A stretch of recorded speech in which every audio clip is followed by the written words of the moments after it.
বিষয়টা হচ্ছে আজকে উনাকে লালবাগ থানার মামলা নম্বর 10/8/2024 মামলায় তাকে সোনারি দেখানো হয়েছে।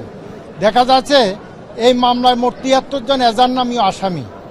এখন দেখ, আমার এই সোলেমান সেলিমের নামে এজাহারের নাম নাই, যেহেতু 73 জন আসামির নাম সুস্পষ্টভাবে টাইপ করা আছে, তখন আমার নিবেদন হলো যদি উনি এটার সাথে, এই হত্যাকাণ্ডের সাথে বা এই ঘটনার সাথে জড়িত থাকতেন, নিশ্চয়ই বাদী দীর্ঘদিন পরে এই মামলাটা করলে নিশ্চয়ই উনার নামটা যদি সত্যতা পাওয়া যাইত, নামটা নিশ্চয়ই এজাহারের তার নাম দেওয়া হইতো।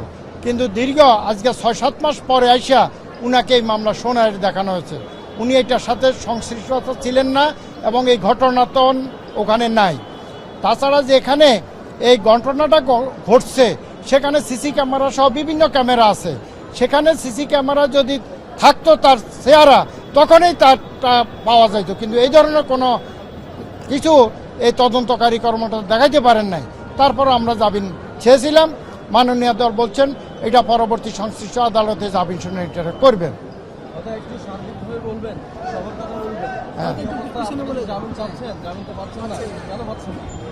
এখন এখানে যে জামিনগুলো, মামলাগুলা সবগুলাই দেখা যাচ্ছে যে 302-এর মামলা।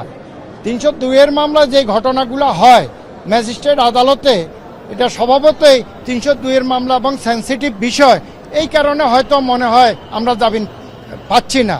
এটা হচ্ছে আদালতের দিক থেকে। আর আমাদের যেটা আছে, যেটা হচ্ছে দেখা যায় যে এজাহার এবং সংশ্লিষ্ট বিষয়ে আমরা এটা জামিন পাওয়ার হকদার, হয়তো পরিস্থিতির কারণে হয়তো আমরা জামিনটা পাচ্ছি না।